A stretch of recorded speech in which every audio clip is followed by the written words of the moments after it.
Hey, I want to tell you about a new mini course that I have. It's called the 5 Minute Shift.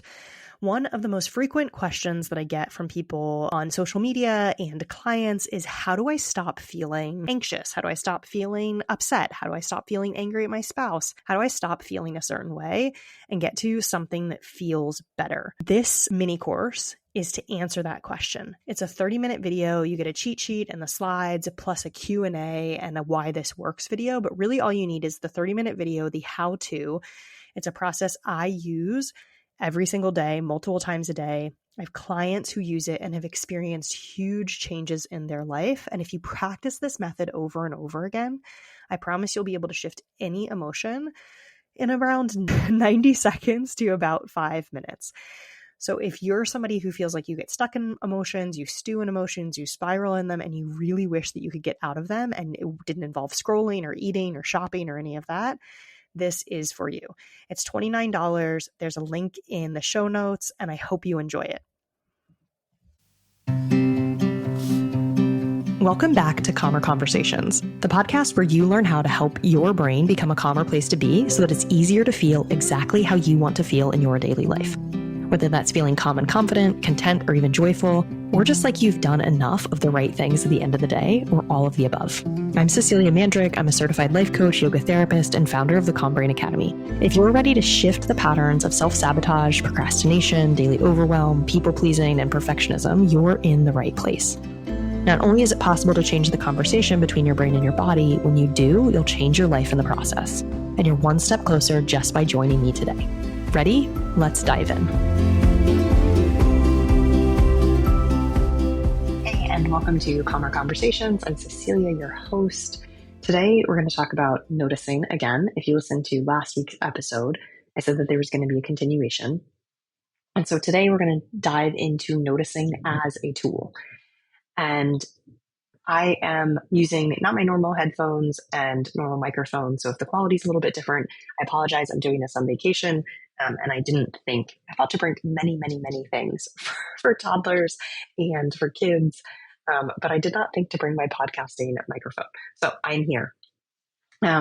And last week, I talked about how oftentimes people find me, and they find me when therapy or some other kind of mental health work or something they have been doing in personal development was working, and all of a sudden it's not working anymore.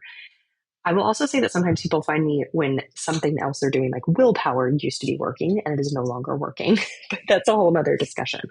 So the noticing I talked about last week is noticing when you're kind of in it, when you're like in a spiral, when it feels like you've had the same conversation in your group chat for weeks on end, or you've had the same boss over and over again, or you're in the same relationship over and over again.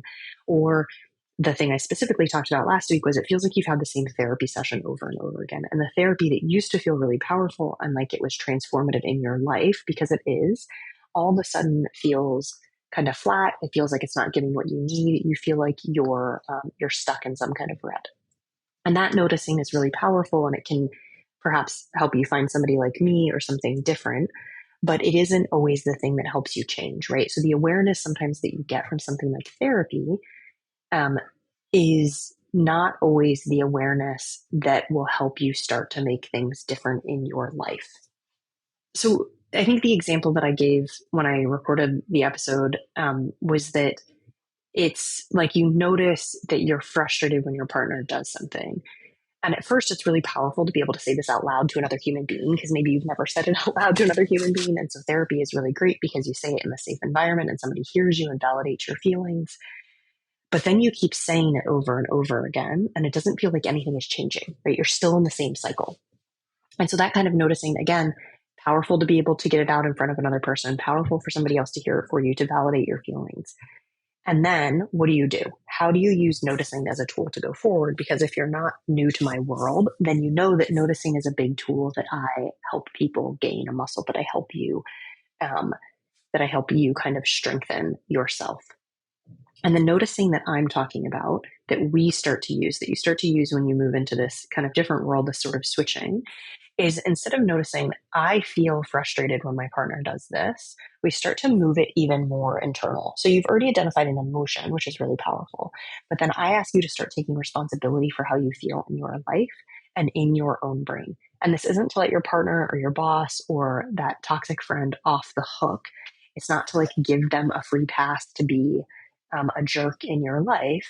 It's so you can start to see how you are creating the same situation around you over and over again. So I use that example of it feels like you've had the same boss at like the last 5 jobs, or your friendship circle cycles start doing the same thing, or you always have the same kind of partner in your life, or whatever it is, that it keeps kind of repeating itself. And so we want to start to know, how am I creating this for myself? And how could I start to feel different in the situation that I'm in?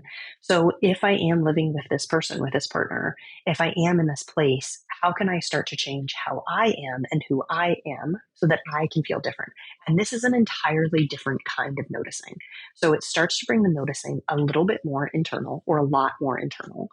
And really, one of the most powerful things you start to do is you start to notice your own patterns.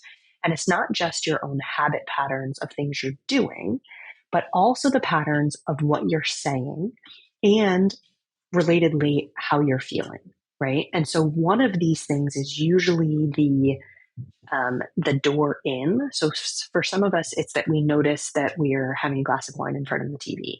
For other people, it might be we notice we're feeling really frustrated. For somebody else, so it could be an action, it could be a thought, it could be an emotion. You want to start to notice that. And then you want to start to ask some questions, right? So, okay, I notice that every time somebody asks me something, I start to feel really antsy and like I want something sweet, right? Or I start to feel really indignant in that moment. Okay, so somebody else, the circumstance in coaching, and we've talked about this before in other episodes, but we'll bring it in here too, is this the thing in when we're starting this kind of noticing, we're taking everything that happens outside of us as neutral. So it's neither good nor bad. And we can get into that in terms of like people around you and boundaries and whether they're in your life. Those are all valid questions and things that come up. But for the purpose of this episode, the thing that your boss just said, the thing that your partner just did, the thing that is outside of you is neutral. Then your noticing starts to turn into you. What is the thought pattern that I'm having right now that is contributing to me feeling antsy or frustrated or anger or indignant? What is the emotional pattern that's happening within me? Can I start to get to know those so I understand? And I've used this before. Can I understand the lines of code in my own brain? Because until I understand the lines of code in my own brain and the programming of my nervous system, it is very hard for me to show up in a situation differently and get different results. And so that initial awareness that I got from something like therapy can be really powerful, because maybe I already am starting to tune into myself. But I think where the difference starts to lie is that instead of paying attention to what the other person is doing that's making you feel a certain way, what we're asking, that we're bringing the noticing to a different place. What is it that I am saying in my own head? What is the line of code in my own head that is keeping me feeling a certain way, that is keeping me doing certain things? This noticing is different. This noticing is like the keys to the kingdom, because when we're only focused on the external and what other people are doing or what's happening around us and how it makes us feel, again, those are super powerful, because it's really good to know how you feel. It's really good to know that you're angry at something, that something pissed you off. But that alone doesn't bring change. That just lets you know, okay, there's something outside of me that's quote unquote triggering me, right? I have a trigger. But really, the trigger is a thought you have about something that's happening outside of you.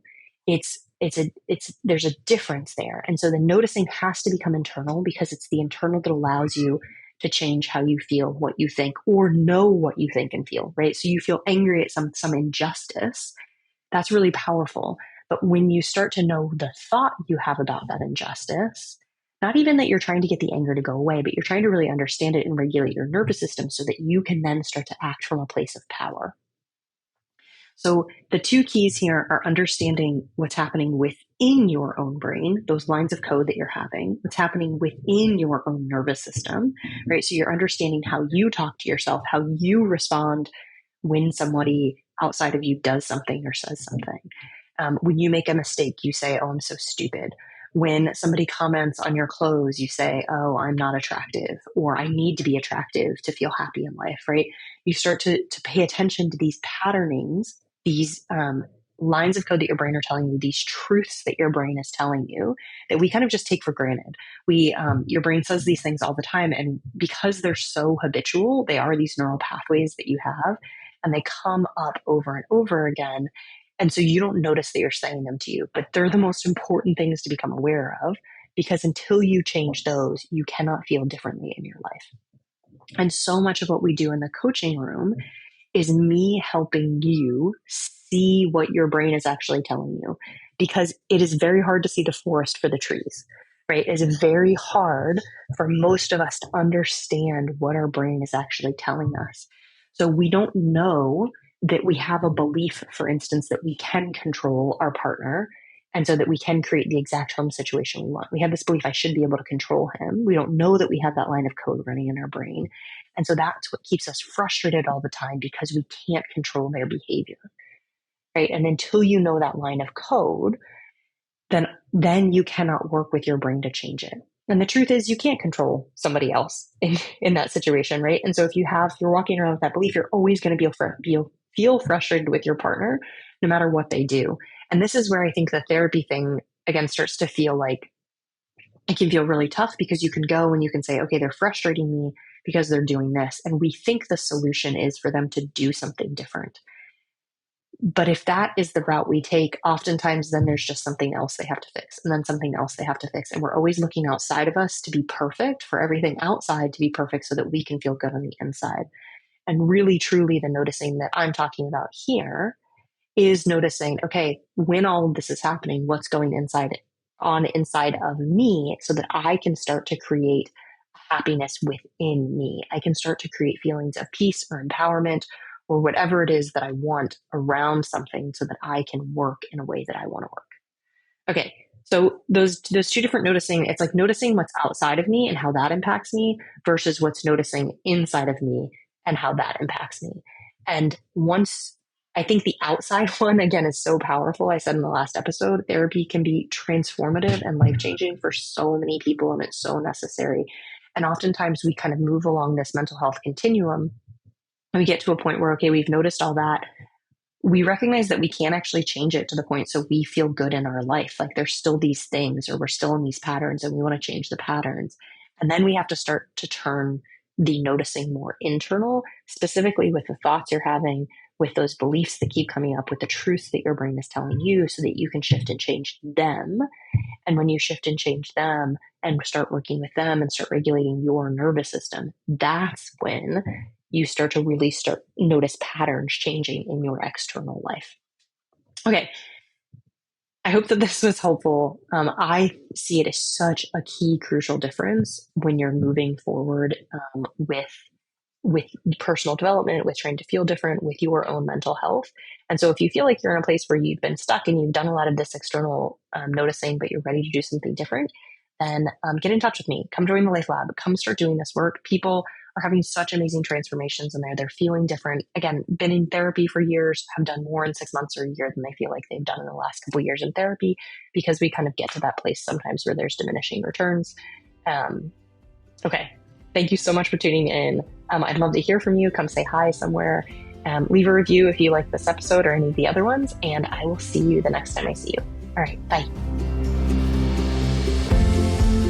Thanks for tuning into this episode of Calmer Conversations.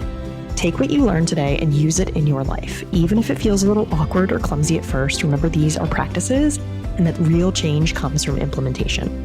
Then send me a message over on Instagram or TikTok and let me know what worked or didn't work. If you want to dig deeper into something from today's episode, all of the resources can be found at the link below in the show notes. If you liked this episode, there's a great chance that you'll love working with me. Join my monthly coaching community by visiting me on Instagram or my website, www.ceciliabmandrick.com. Don't forget to subscribe to the show wherever you listen to podcasts, and I'll see you back here next Thursday.